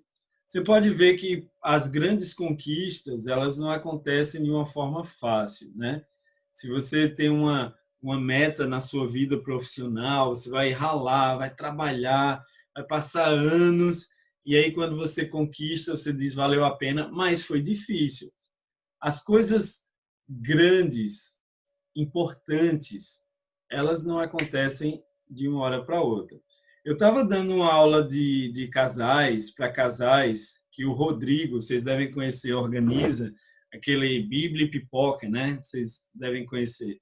Então, eu dei uma aula lá e eu estava mostrando, eu coloquei um slide de um jardim bem bonito, bem colorido, a grama bem aparada, né? Tinha uma variação de cores muito bonitas, e depois eu mostrei a foto de um quintal abandonado e tinha umas plantas, assim, parecia um filme de terror. E aí eu perguntei qual dos dois exigia muito trabalho. Qual que você acha, o primeiro ou o segundo? Primeiro, né? Para você ter um jardim com a grama bem feitinha, né? Com a harmonia das cores, não é por acaso. Tem que ter muito esforço, trabalho, manutenção. Agora, para ter uma casa de terror, você não precisa fazer literalmente nada. Você quer ter um jardim igual da foto que eu mostrei, que tinha plantas subindo nas paredes, era uma coisa horrível.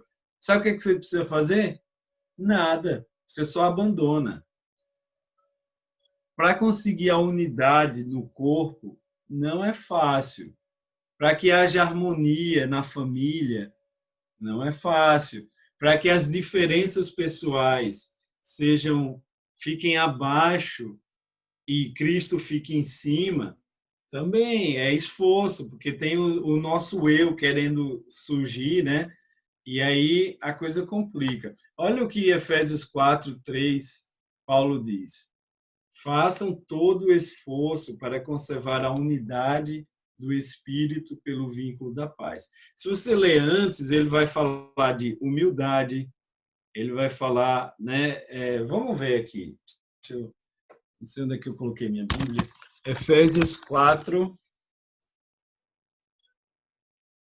Achei. Efésios 4, vamos ler um pouquinho antes aqui.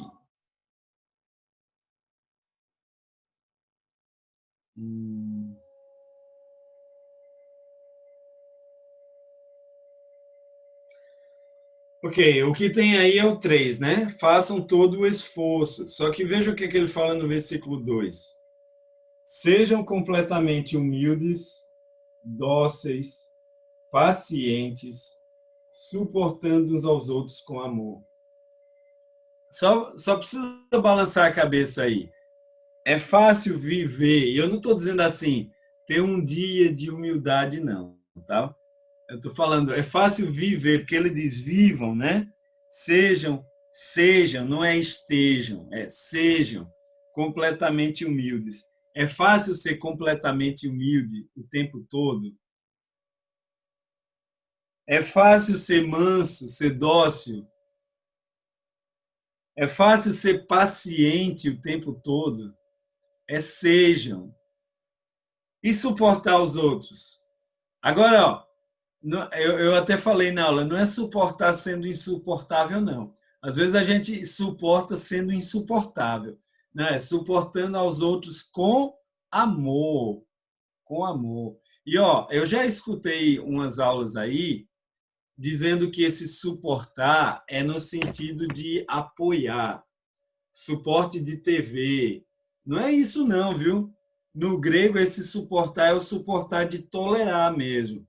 Se a gente tivesse tempo, eu ia mostrar aqui outras palavras que no grego é a mesma palavra e fica mais claro ainda que é no sentido de tolerar. Então, muitas vezes é preciso suportar. E tudo isso para que a unidade seja preservada. Porque se eu for humilde, se eu for manso, se eu perdoar, se eu suportar, aí vai ajudar para que a unidade seja preservada. E ele diz, esforcem-se, né? Veja o que ele começa dizendo no versículo 3.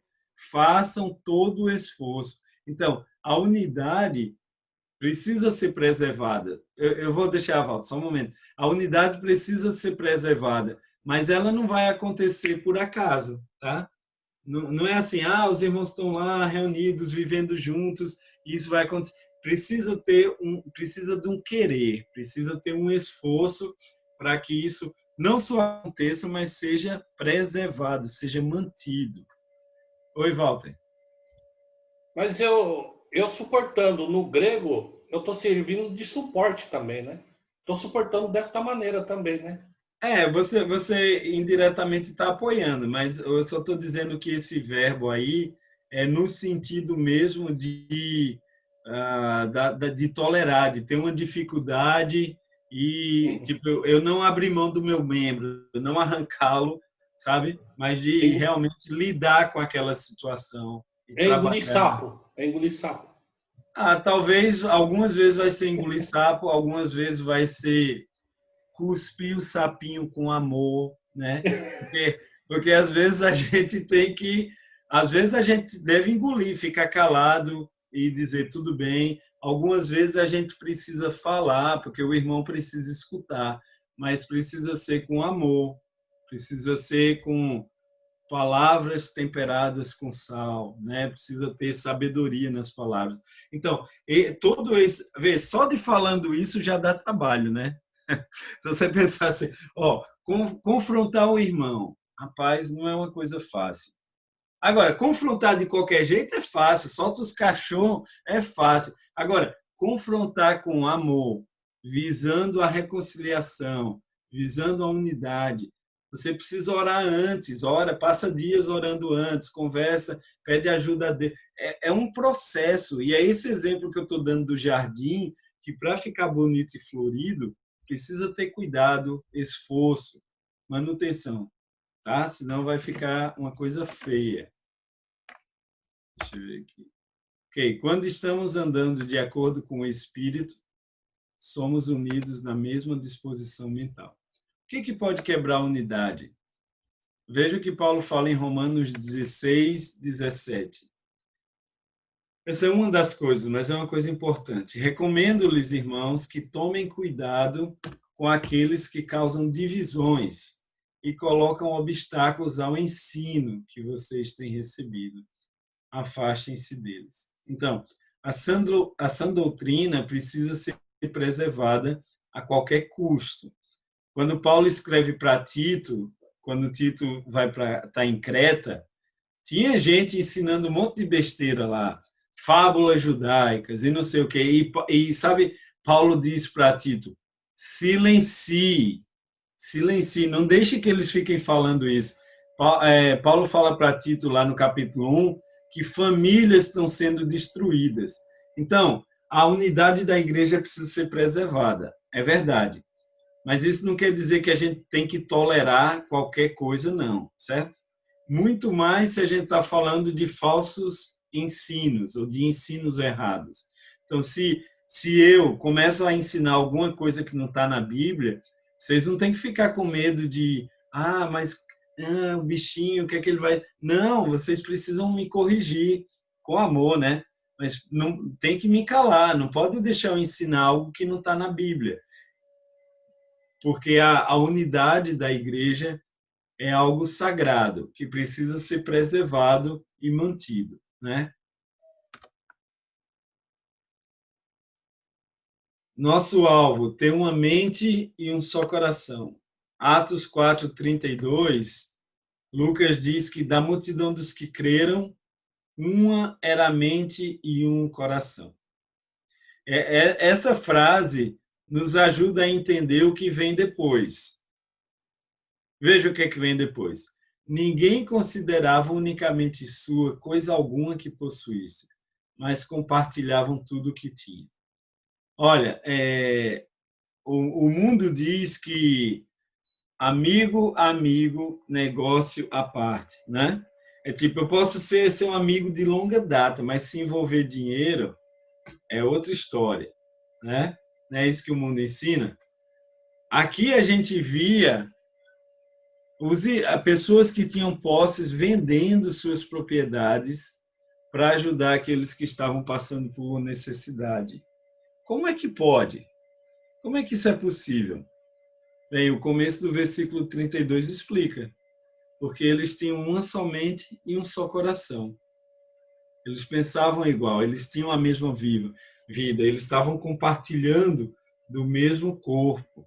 Então, se eu e você, a gente tem a mesma mente e o mesmo coração, o mesmo coração inclinado para Deus, para fazer a vontade dele, a nossa mente pensando como Cristo, não vai ser difícil ter ou preservar a unidade. Agora, se eu sou eu, o Walter é o Walter, o Barbosa é o Barbosa, cada um segurando a sua opinião, cada um querendo que sua opinião prevaleça, aí não tem como ter unidade, muito menos preservar. Nem vai precisar preservar, porque não vai ter, né? Agora, se eu tenho a mesma mente, o mesmo desejo, o mesmo coração que Cristo, e você também, aí é mais fácil para que essa unidade seja preservada. Ok? Então, para que haja esta unidade, complete a frase. Para que haja unidade na igreja, vamos lá, participação final. Para que haja unidade na igreja, o que é que precisa? Pai, que eles sejam um, assim como nós somos um. Isso. Compartilhar. Precisa compartilhar. E compartilhar do mesmo pensamento, compartilhar da mesma mente. E, se necessário, sempre que necessário, aí o resultado vai ser compartilhar bem, compartilhar meu tempo, compartilhar meu conhecimento, né? Porque a gente tem o mesmo mente e o mesmo coração. O que mais para que a unidade seja mantida e preservada?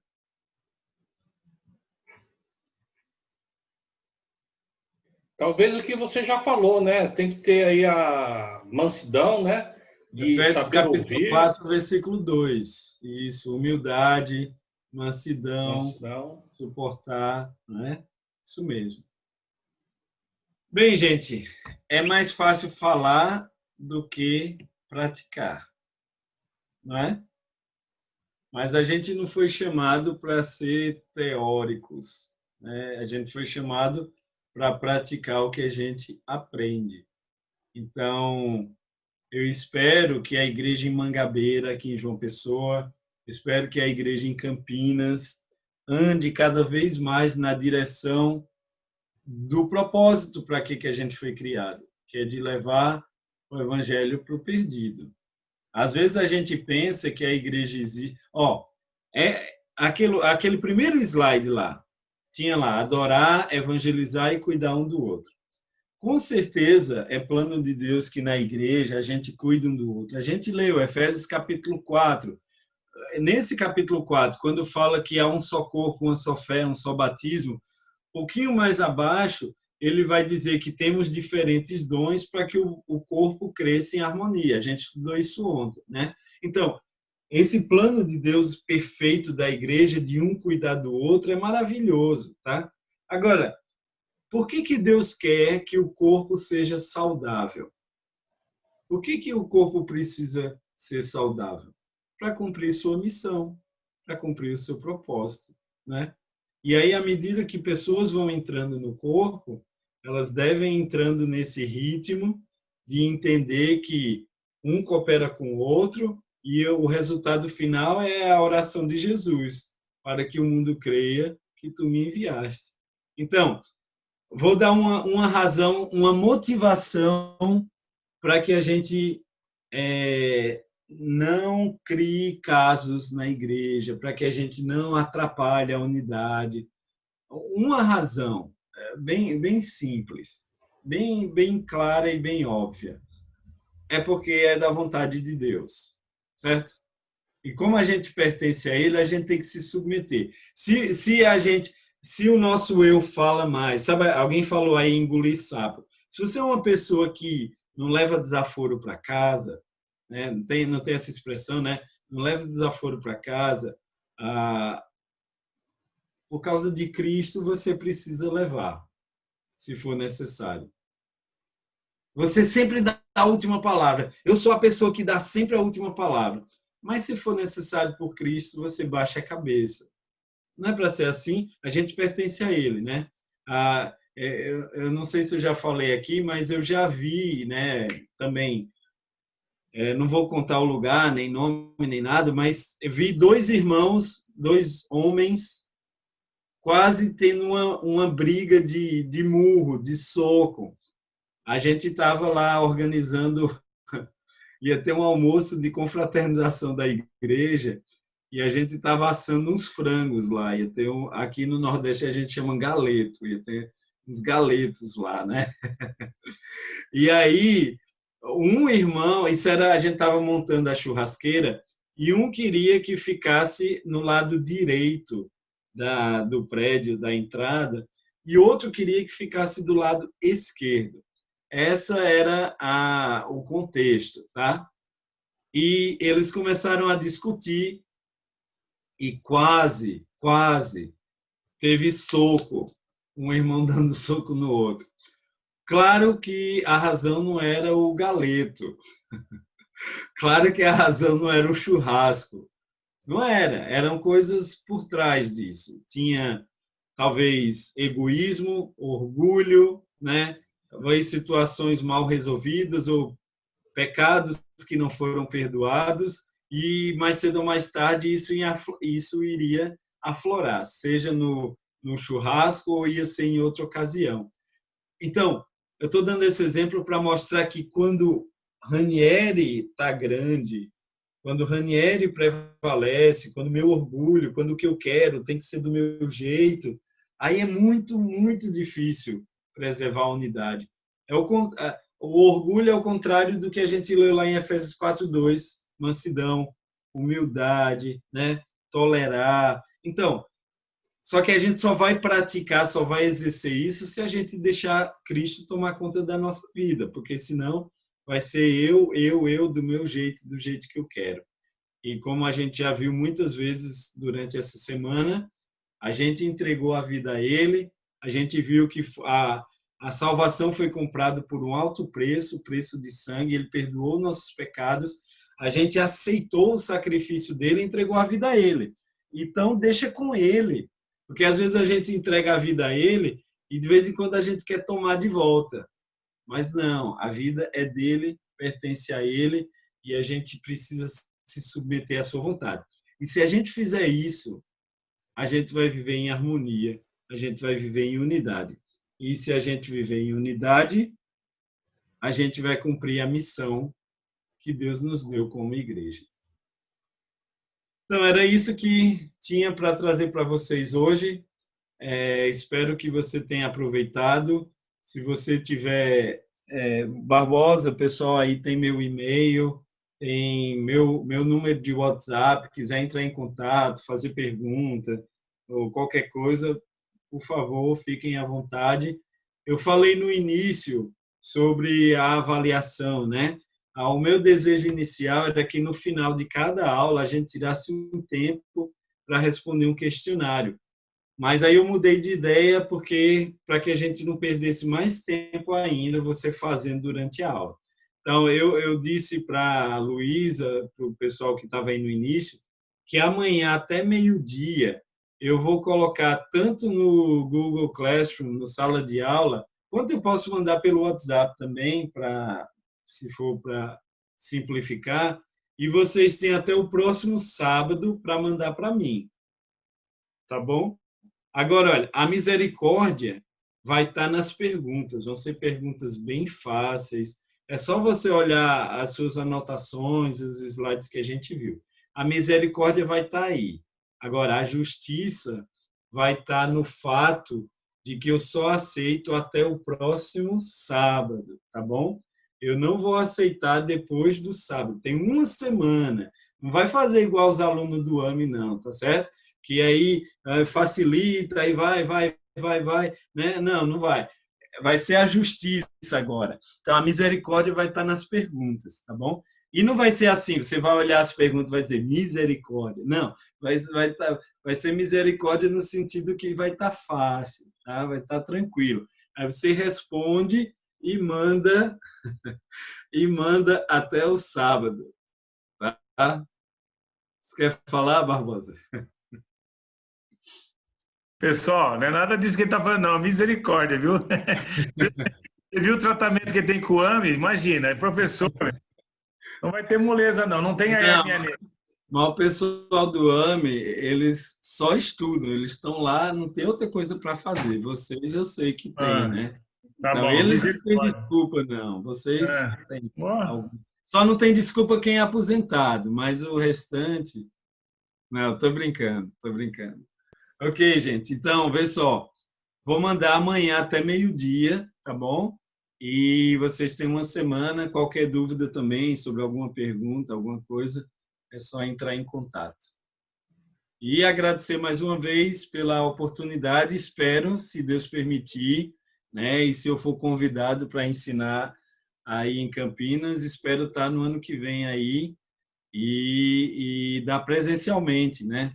Porque assim eu posso ganhar presente, posso comer na casa dos irmãos, né? O Barbosa fazer churrasco, galeto. Galeto sem briga, por favor, viu, gente?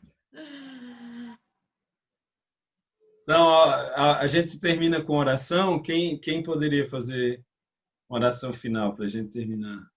Ô, Walter, você faz a finalização aí do módulo, por gentileza? Agradecendo ao professor, o presente a gente manda depois. Eu vou levar o presente dia 23 para ele. Tá bom, vamos orar. Depois Senhor, nosso Deus e nosso Pai, obrigado pelo dia de hoje, obrigado pela noite de hoje, e obrigado, querido Deus, que essa noite veio recheado com esta aula e término deste módulo também, Senhor. Obrigado porque através do seu intérprete Ranieri, ele interpretou muito bem as tuas palavras, nos trouxe o verdadeiro entendimento das suas escrituras, e assim vamos procurar ser, papai.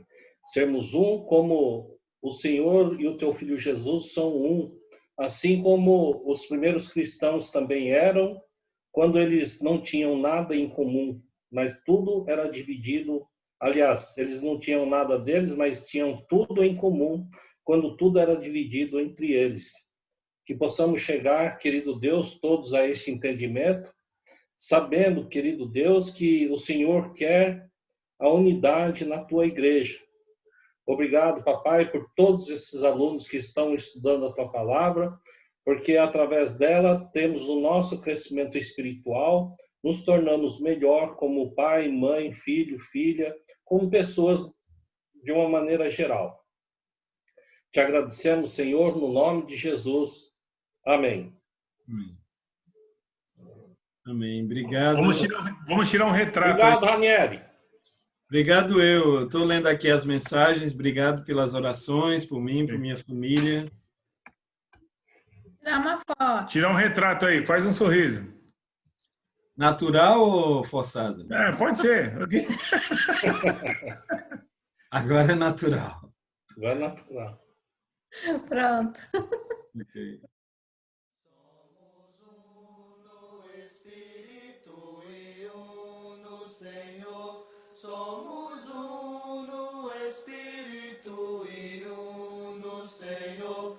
E rogamos que sempre haja essa união. E o mundo verá o nosso amor. Nosso amor, sim, o mundo verá o nosso amor. Amor, numa palavra.